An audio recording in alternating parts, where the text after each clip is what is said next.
I know you know. Buhari knows. The radio man knows that we need to redeem the land. Who will redeem the land? You, of course. You. You will redeem the land. Hey. Insecurities from activities of bandits and terrorists puts Nigeria on the road to hunger. Have you eaten this morning? And this happens as the unproductivity of the political leadership at all levels compounds the situation. Unproductivity of those who should be productive. When leadership is unproductive, the land becomes violent and the people grow poorer. It's also about climate change, and it's also about the ravaging impact of COVID-19 pandemic. But is it not during hard times that nations redeem themselves? Therefore, because of the challenges, millions of Nigerians are unable to eat well from the hardship. How can they? When there's violence in the northeast, when there's violence in the southeast, how can the people eat well? Once there is violence in the land grows poorer. So are you among those calling for more violence? Get ready to get poorer. No peace, no development. I hope you understand. It's not about Buhari. It's about the land, the peace of the people. How do we measure what is going on with food? This is seen in Nigeria's 10th position in the 2020 Global Hunger Index, where countries like Afghanistan, Haiti, and Chad show prominence in the committee of the 10 hungriest countries. That is where Nigeria belongs. Giant of Africa. Yes. It's my story. And YD Adebayo is here to join the story. The Sunday Tribune tells the story, or the Saturday Tribune tells the story. Massive killings ongoing in Kaduna. That is coming from southern Kaduna leaders. You see? Herdsmen killed 40, razed 254 homes, 7 churches. You'll find that on the front page of the Tribune. Mobs burnt Fulani homes, murdered pastoralists, Miyetiala. Oh, so much pain. Gunmen attack Ibarakba, shoot residents, kill Amotekun leader. Hey, we are ready to prosecute suspected murderer of Akwa Ibom job seeker. Can you feel the headlines? Where is the hope to take away from it? But despite the pain, I see hope. I see beauty. That is what I see. What do you see? It's no news that millions of Nigeria live in extreme poverty on less than $1.9 per person per day. And the news is not that the amount cannot support healthy living, but most worrisome is their unending and unhopeful search for good food. Food. Everyone deserves good food. Everyone deserves good food. No good food, no innovation. A hungry man can hardly innovate, but in the midst of hunger, the hungry man can come out with ways to the mountain top. YD Adebayo, how do you feel? I'm feeling great this morning. You're feeling great. The land is hungry, don't you know? Yes, we are hungry, but I think what we do have is hope that it's going to get better if we stick at it and we struggle together. It's not an easy time at all. Killings left and right, gunmen ravaging houses in north central, Kaduna to be precise. The northeast, you have Boko Haram ravaging everywhere, displacing people. In the south here, southwest especially, you have farmer headers problems. Farmers are having their farms eaten up by cattle, and you have people being killed and kidnapped in the mass. And the eastern part of the country, you have gunmen everywhere. And so it's so frustrating. But the question is, do we just raise up our hand and give up hope? This country belongs to us. We don't have any other country. We have to put our feet on the ground and face the struggle together. We have to face it. We have to face it. You are a farmer. Yes, yeah. And you recently returned to the country. Yes. After seeing Europe in different lights. Yeah. What did you see? Well, I see a place where people actually understand. I would take you back a little bit that if we want to talk about food, we are trying to talk about food insecurity, but I think we should first define what food security actually is. Because if we don't understand what food security is and we're talking about food insecurity, many people might not actually understand what we're talking about. To me, food security is it's divided into two parts. It's a national security issue on the one hand. Without food, you cannot have security in the country. People know that. Those in government know that. Big organizations know that without food, and even if you go back in history, go into the Bible, Joseph rose to power in Egypt because of food, if you remember. 7 years of famine, 7 years of bumper harvest. And when famine came in Egypt, everybody was hungry. There was violence in the land. There was a lot of crisis. That was when Joseph came over to there was supposed to be something like that. And he came up with the idea of how food was supposed to be surplus during the time of famine. And they were able to store food when food was surplus. And when the famine came, they were able to ration the food and give everybody. And that was how he rose to power. That shows you that from time immemorial, food has always been a national security issue. When there is food, there is national power. Yes. The country's at peace, the country can progress, everything can move on. And you know I like food. Everybody likes food. Oh, you need to see the attention I pay to food. Everybody likes food. You like food? I like food, obviously. Good food. Good food. Yes. Now let's talk about the other part of food.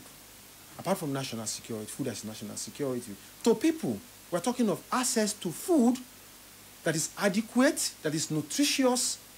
And when we mean access, we don't mean you don't have to look for access to good food. Dietary food that is nutritious.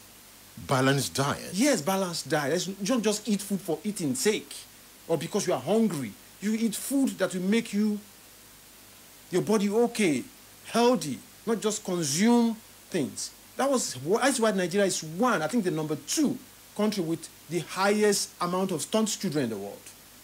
So when you say food security, what do you mean? What we mean is that people should have access to good, adequate, nutritious food at all times. When you say food insecurity, what do you imply? We are implying that the people do not have access to food. They cannot even eat comfortably, eat things that will make them healthy. And when you don't have food security, you have an upsurge of diseases in the country. If you see what we live now, you hear young men dying of cancer, diabetes, all kinds of things, and we ascribe this to spiritual things and everything. It's part of what we eat. If information from the Northeast Development Commission is quoted, over 2.6 million people of a 5.9 million population are at risk of hunger in Borno State due to Boko Haram ISWAP terrorist operations. In March, the United Nations Food and Agriculture Organization warned that at least 9.2 million Nigerians faced starvation. That's very correct. The data are even saying that like 1 in 10 Nigeria is actually not having good access to food. Just common food. Yes, common food. We call it common food. We are not producing any kind of food in adequate quantity in Nigeria. Nigeria is the biggest producer of cassava. The cassava we produce is massively inadequate. We produce around 60 million metric tons of cassava yearly now. 75% of it goes into the production of gari. That tells you how much pressure that is. So we celebrate the fact that we produce the most cassava in the world. We produce almost close to 21% of the whole cassava in the whole world. But even that cassava enough is not even enough for food alone, not to talk of other things that we can use this cassava for. Yet we are 200 million people and above. And how come we cannot produce enough? The point is really this, that we never really see, number one, let's start from the government. There has never been any sustainable policy to actually grow agriculture or develop the agricultural sector. Operation Feed the Nation. Operation Feed the Green Revolution. These were just ad hoc policies. Let's go back. At independent, the Western region was producing cocoa, cola nut, and palm kernel and exporting that. The Southeast was also exporting palm kernel and oil, palm oil. The North was exporting groundnut and all the stuffs like that. But by the time that crude oil prices went up in 1971-72, from around $4 per barrel to around $14 per barrel, it was Christmas Day in Nigeria. Everybody forgot about our agriculture. And if I must get my facts right, it was then that the president, the head of state then was quoted as saying that Nigeria's problem was not money, it was how to spend the money. That was the problem. And that was even what led to the Indoji bonus of 1974, if you remember. There was too much money that should have been pumped into agricultural policies that would have gotten the country running. And the country that was actually producing good food, at the time we got to 76, 77, the country was already hungry and importing maize, importing gari and other cassava and other things. That was what led to the Operation Feed the Nation program of the Obasanjo regime, because the country was massively importing grains. So was the nation fed? No. These were just ad hoc programs that came with each regime and went out and went away again. So when Shagari came with Green Revolution, there was no revolution? There was nothing like a revolution. Even Green Revolution was not a Nigerian program. It's like a United Nations program, worldwide program that has been run in other parts of the world. So Nigeria just tried to build into that. But you see, the problem in Nigeria then was so big because crude oil prices were down, the economy was in a bad shape, and the country was doing an austerity measure that was not working. They were also trying to say, okay, can we produce some food? There is no real sustained policy to say, okay, we want to put this thing in place that every year we attract more people into farming. For example, what the data says that the average farming age in Nigeria is 56 years. That's old. Old people are the people farming in Nigeria. That's old. Yes. So if old people farming, imagine my father. My father is a farmer. He cannot farm more than 2 acres. So imagine the people that are just farming 2 acres or 1 acre are the people that are trying to feed you in your country. What's going to happen? Hunger comes. Hunger comes. Old people, young people are not attracted to the agricultural sector because the place looks unlucrative. And look at what is happening all over the country now. Violence everywhere. Even young people who come from abroad to farm in the country are being kidnapped and killed by the parks. Has Buhari been told? I'm sure he's the commander-in-chief. He must have his security report. He must know of these things. He must know of these things. You remember that in November 2020, about 76 rice farmers were beheaded by terrorists in Zabamari, Jere local government area of Borno State, causing the displacement of farming communities. The sad situation rears its head in Niger State as the governor, Abubakar Bello, raises the alarm of famine, saying bandits have forced our people to change their way of life. They've stopped our children from going to school, and they've stopped our farmers from going to farm. As in Niger, bandits are sacking farms in Katsina, Kebbi, and Zamfara State, where more than 100 towns are deserted for fear of bandits. Bandits rustle cows, kill, and kidnap their victims.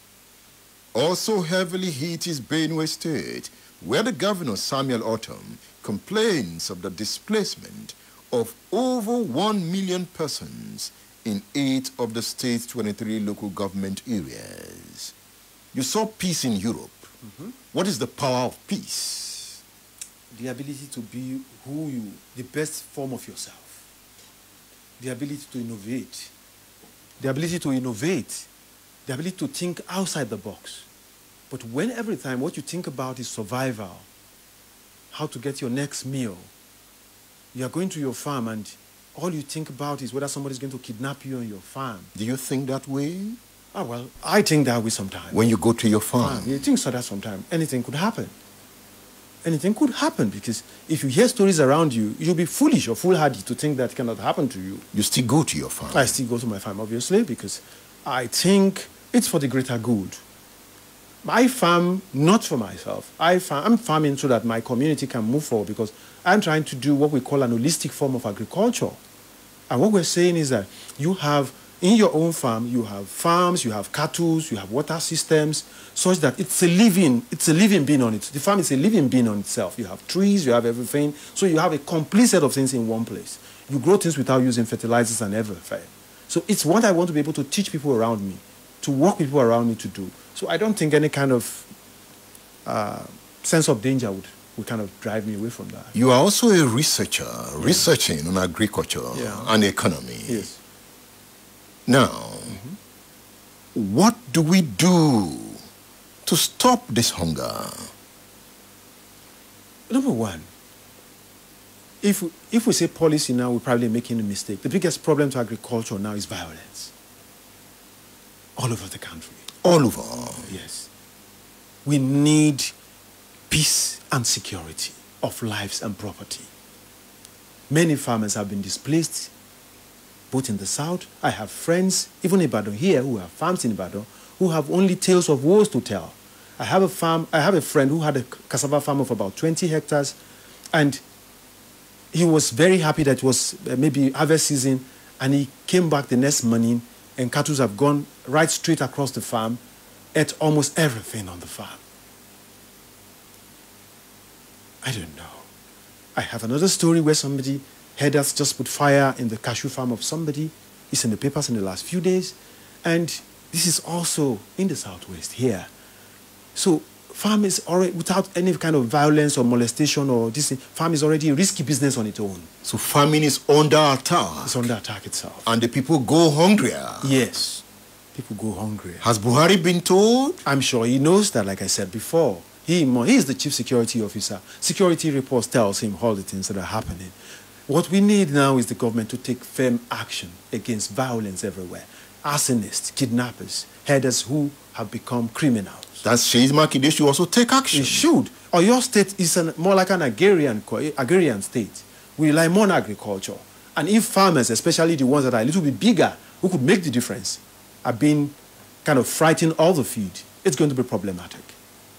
Talking about Benue State, speaking at the funeral of the mother of his deputy, Autumn laments the destruction visited on his people. I quote him, "Already, over 100 of villages in Benue State have been sacked and over 1 million of our people displaced by the marauding herdsmen, which portends danger for our state, which is the food basket of the nation." He draws attention to food insecurity that awaits the Nigerian state due to the displacement of farming communities running away from the invaders. Autumn's fear is made apparent by the figures of food inflation standing at 18.2% for months before a slight fall of 17.9% in May. As food prices rise, more people fall into extreme poverty. According to the World Bank, in 2020, rising food prices pushed an extra 7 million Nigerians below the poverty line. Did you hear that? Yes, Edmund. Nigeria has this development quagmire that we find ourselves in Nigeria. High levels of poverty that we have in Nigeria. Nigeria has a solution, and that solution is agriculture. But we have never taken this seriously. For countries like ours, developing countries, one of the pathways to development is industrializing agriculture, making agriculture a business. For example, the import bill of Nigeria for food is around $10 billion every year. Around $10 billion importing wheat, rice, poultry products, and frozen fish. Look at this. Yeah. By National Bureau of Statistics data, in the first quarter of 2021, Nigeria's agricultural imports exceeded exports by 503 billion. Imagine. So, we are talking of naira there. I'm not talking of dollars. $10 billion, a lot of money. And if we buy, we're talking of food alone here. We're not even talking of raw materials. If we now start talking of raw materials like maybe gums, maybe glucose, maybe lactose syrup and all the likes, we'll be talking of in tens and tens of billions of dollars. On a good day, agriculture should be the area where we have comparative advantage. Yes, we should be using that to engineer. We should be using that to engineer development in this country. And you know why? This is what it is. If you have economic growth in other sectors, you probably the kind of multiplier effect is usually like 1% or 2%. But in agriculture, if you have 1% growth in agricultural activities, the multiplier effect is like 11 times. We cannot manufacture aeroplanes. Yeah. We don't have cars of our own. We import transmitters. We bring in phones. Food that we can produce, we still import. Yeah. What's going on? Everything is just wrong. I think the situation is symptomatic of who we are or where we find ourselves as a nation. Do the governors know? Everybody seems to know that. I think they don't seem to have a solution to the problem, and that's scary. Because we should be, at this point, especially in the state where we are, your state, we should be attracting younger people to the farming. We should be making farm. The route to my farm is like driving to hell. Hell. It's like driving to hell. So your farm is hell. It's like driving to hell because. So if the road to your farm is like driving to hell, your farm should be hell. That's to be the point, because if you go to take the fact that I drive to my farm and you wake up the next morning, it's like you've been in a WWF wrestling fight because all of your body, because of the state of the roads. There was a time I was driving my car, was having a problem. I got on a bike and the bike. I had a lot of my body all peeled off. And people said, don't go back to your farm. And I said, no, I will go back. That's how bad the routes to the farms are. So when we say young people don't want to go into farming, how would you want a young man of 21, 22 to be driving on a bike like driving to hell to a farm just because he wants to go to a farm? Now, if you now get many of the farmers, you plant things, and when it gets time to sell them, there are not good roads for you to remove those crops from your farm. You lose half of it. Even most of the time, we lose 80% of the crops that we produce. So at the end of the day, people lose money they take into farming. So the only people who actually farm in Nigeria are mostly people who have a passion for it. Why the Adebayo is on State Affairs. We are looking at food security in Nigeria vis-a-vis the violence being visited on the state by bandits, terrorists. But by the way, when I hear we talk about bandits, terrorists, are they not our sons? Yeah, they are brothers and sisters. How did we drive them to this level? I'm scared because I don't have a narrative for that. Because if you say, when I hear bandits, the word, when we used to watch Western movies when we were younger, I heard of the word bandits in this so-called, what we call Western movies, these cowboy movies. And when you talk of bandits, you are talking of a group of people that are numbering 20, 30, 100, moving as a gang. That has gone beyond. When you talk of armed robbery, you're probably talking of 1, 2, 3 people, 4 people. But when you talk of bandits, they come at you. You are talking of hundreds of people that with guns on bikes or something, moving rapidly. Should we kill them? Are they not our sons? What do we do? How do we take these guns away from them? Because I'm beginning to feel we have too many bandits to kill. How many are we going to kill? You don't have to. You cannot kill everybody. You cannot kill everybody because at the end of the day, when we say, okay, we need to protect ourselves and somebody's holding a gun, the person is probably trying to kill you. You need to kill the person back. But the point really is that if we have so many bandits, the question should be, how did we get here? What is the root cause of this problem? Because if you say you are fighting Boko Haram, the question we seem to ask you is that, is a military war the solution to the problem? If poverty is the cause of this problem, and poverty is still there, Boko Haram will continue to have recruits. So you must tackle poverty. You must tackle poverty, hunger. And there's another bigger problem that we are not talking about.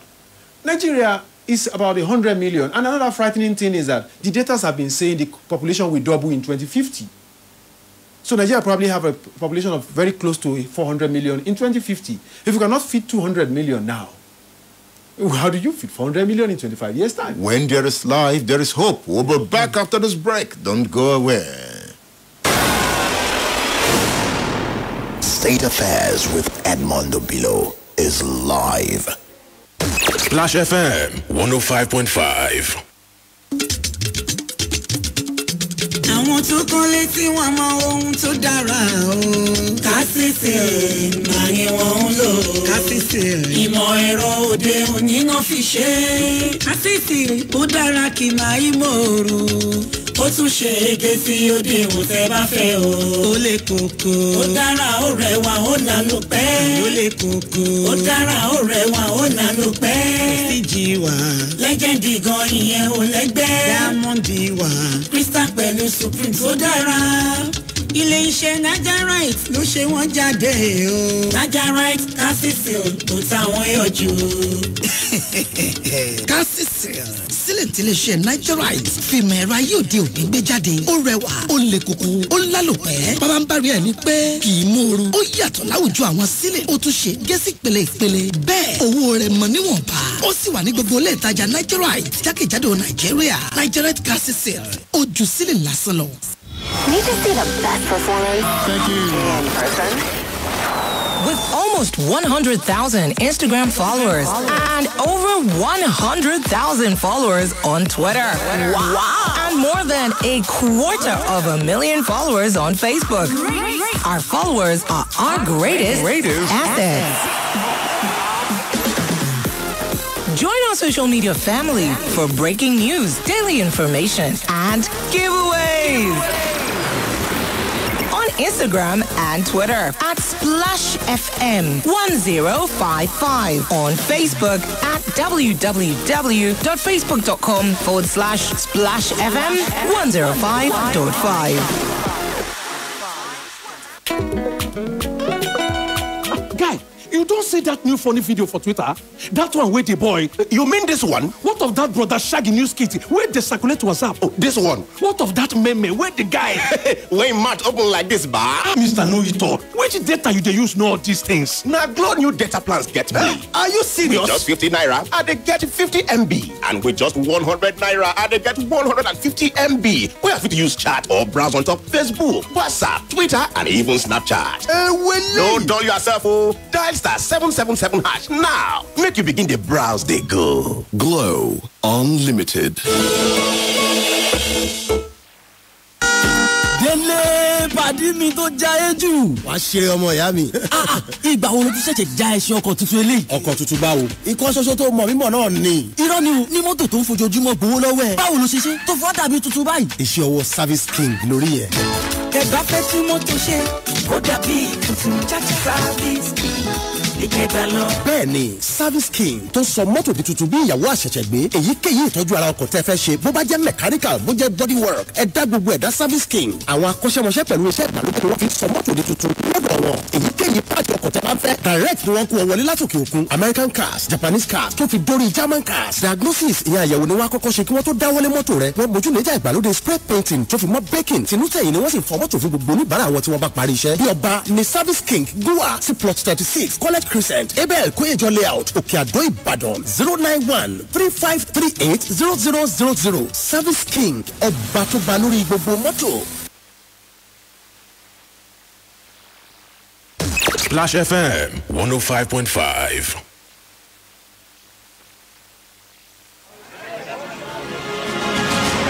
In the global village of conflicting ideologies and complexities, understanding systems and schemes through awareness and social reconstruction becomes expedient. They never told you how you offended them? I'm not on trial, so I can't go before Join the radio man, Edmund Obilo, on State Affairs for local and international politics, security, extensive economic analysis, interviews, and world power play. Nigerians must choose the path they want to follow.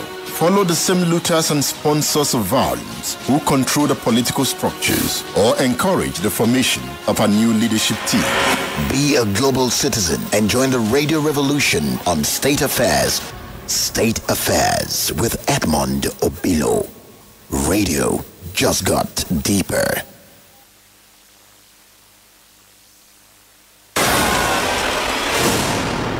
State Affairs with Edmund Obilo is live.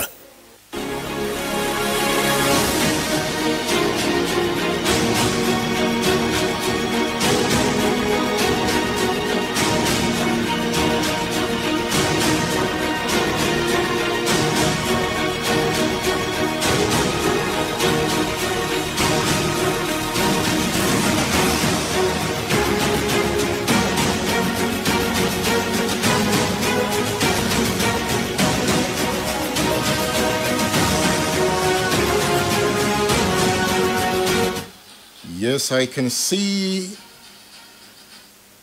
everyone here celebrating Sound Sultan.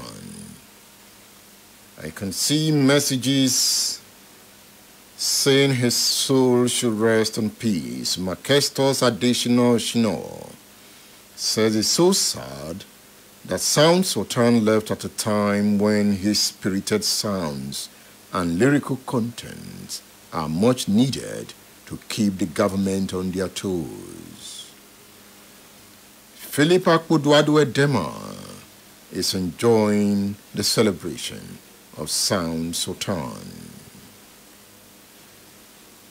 Fin Fulu Falodun is saying that the president and Oyo State governor, among others, paid glowing tributes to Sound Sultan.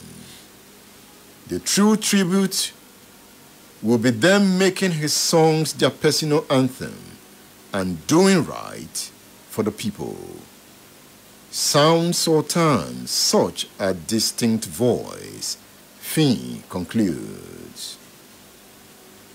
Hasbuna Naise says, may Sound Sultan rest in peace.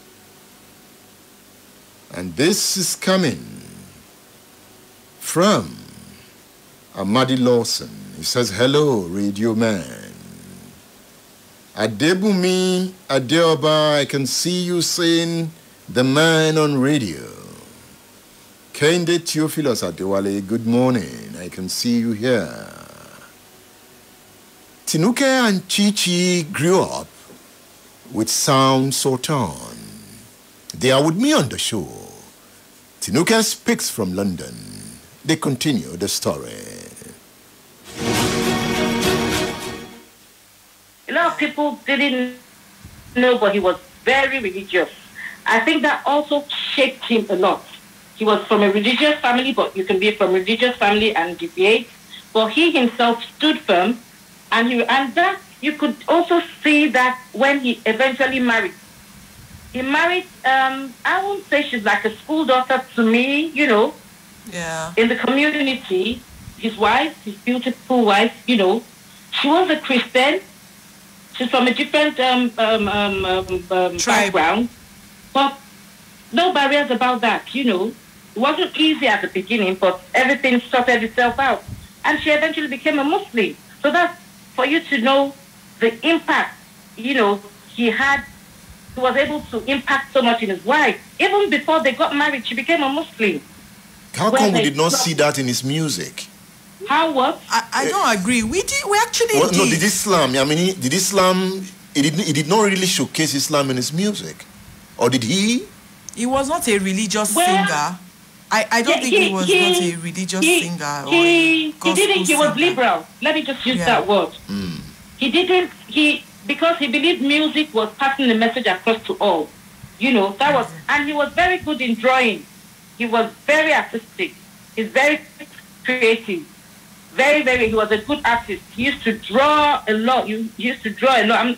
You know, I don't know if he did an exhibition, but he used to draw a lot. He used to draw a lot of things. Even when we're in class, geography and planning, he used to draw a lot for people. He would draw a lot for people. I think one time I told him about his drawing from your miracle, or something. You know, those kind of funny things. take him go open or drawings, all those plans and drawings he used to do. He used to draw a lot. He would draw so many things, abstract things. Sometimes you just see him going somewhere, he'll just draw something abstract. No airs about land raid. He will both buy Okada, you know, even as a star, he would just flag Okada down. He had one guy, one man. He was his barber from day one till, even when he left Satellite Town, he would still go, gunman. He would be the one to cut his hair. Oh, gunman was his barber? Gunman on your clothes now. Gunman on your know. clothes. His shop is on your clothes, actually. Sound Sultan. How did that name come about? I have no idea. I think Sultan, yes, maybe a little bit Islam, you know, or about being a Muslim, something like that. Then the sound, I can't really remember how it puts it together. But one thing I know if people have really noticed, you can hardly see him without his cap. He doesn't leave his hair open.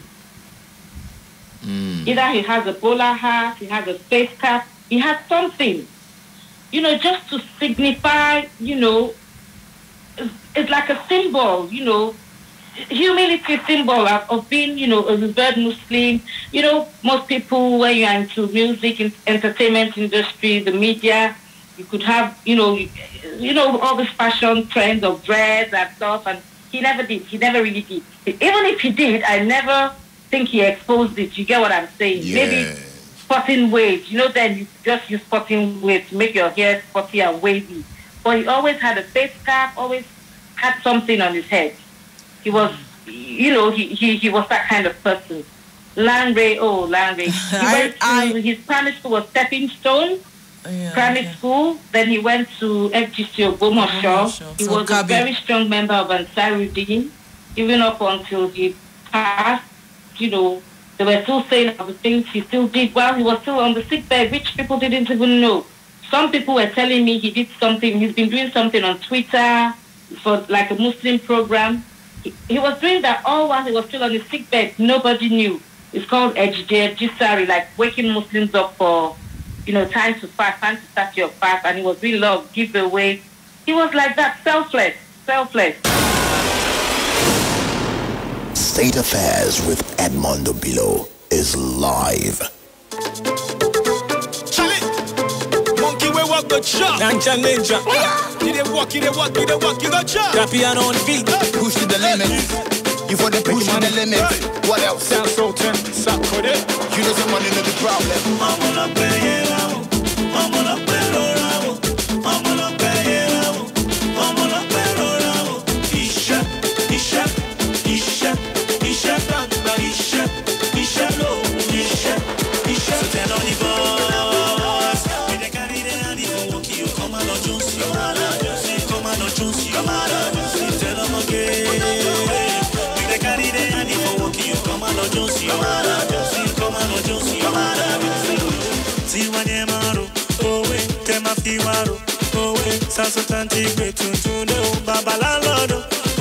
Money day back, dollars and pounds.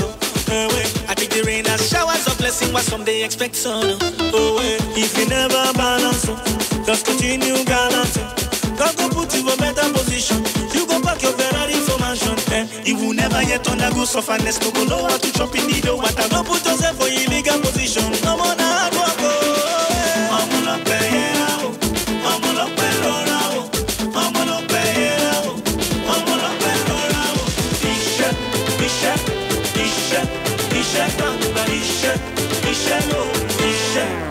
So tell all the boys, we dey carry the hand for walking. You come and not Jones, you come and not Jones, you tell them again. We dey carry the hand for walking. You come and not Jones, you come and not Jones.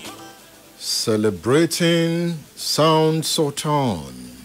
Did you play his song at any time? I love him. You love him? I was always having, when I was listening to this music, I was always having Jagbajantis in my head. Jagbajanti? Yes, in my head. I love the song. Yeah, Can we play Bodmas? Let's feel him. I'm dedicating that song to you. Thank you very much. Yes, Sound Sultan left the song for us. He sings for us. It's the celebration of Sound Sultan. He lives.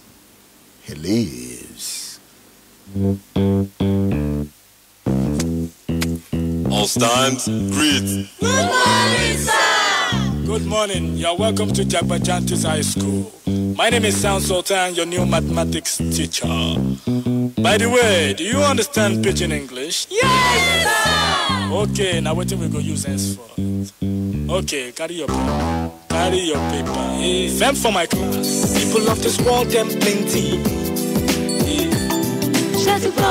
Sins of this people, many. So many. Many times plenty, multiplier. Many times plenty, multiplier. The answer you get now waiting, they make poor man they cry. The answer you get now waiting, they make rich man they mess and leaders they lie. The answer you get now waiting, they make young boys and girls join party gang. Answer you get now waiting, they make innocent man rot inside the jail. Get it, and they no agree to grant a bail. Get it, oh. Everybody, oh yeah, join Jagbajantis, make we solve mathematics. We did about our continent, so Oyinbo say about maths, we go use take solve mathematics. So follow Jagbajantis. So ya carry by A for brotherhood. Love your neighbor as yourself, O for objectivity. Be objective, D for democracy. No matter how hard it is, in every victory. M for modification of our behavior, let's stand to the savior. A accountability. If you've been a chop money, I beg you take them easy. S for solidarity. Not every time divided. Oh my shell. We enter new millennium. Nigerians like 120 million. More gone. One population of 6 billion. 6 billion. Divide that 1 by 120 million altogether. Oh yeah. Altogether. Yes, Sound Sultan did the song Jagbajantis in 2000. And that was his first single, Mathematics. And that was in 2000. He released 4 albums under Kenny's music before deciding to partner with his brother and formed Nigerians, where he released Back from the Future in 2010. What can you say about him? I think the guy is humble, down to earth. He was somebody that was close to the ground, close to the community. And I think he had a lot of influence on me too, even though I wouldn't say he's older than I do, but it was some of this music we listened to. And they were somebody who were profound with the messages they were actually churning out, and telling you actually what is happening around and what is wrong with the society. You know, these were just like younger versions of Fela. And for him, he was somebody that he's well polished, well mannered, well everything. And he was like he's a role model, a complete role model for young people. He did her R&B, Afrobeat, soul, Fuji music. I'll tell you more as we go. Remember, don't go away. Wide Adebayo is with me. Chichi and Tinuke are with me. And Professor Bukari is joining me. Don't go away. Splash FM 105.5. Hi, Oni. It's time for Foodco Festival of Savings. Really? Oh, yes. Foodco Festival of Savings returns with a big bang with an incredible 25% off on winning baskets. Alongside Joe Praise, Chigozie Wisdom, Adeyinka Alashiyori, Timida Kolo, Kayode Oluwayomi Iben, and a host of others as we lift our praises to the Most High. 5.5 Splash. In the global village of conflicting ideologies and complexities, understanding systems and schemes through awareness and social reconstruction becomes expedient. They never told you how you offended them? I'm not on trial, so I can't go before Join the radio man, Edmund Obilo, on State Affairs for local and international politics, security, extensive economic analysis, interviews, and world power play. Nigerians must choose the path they want to follow. Follow the same looters and sponsors of violence who control the political structures or encourage the formation of a new leadership team.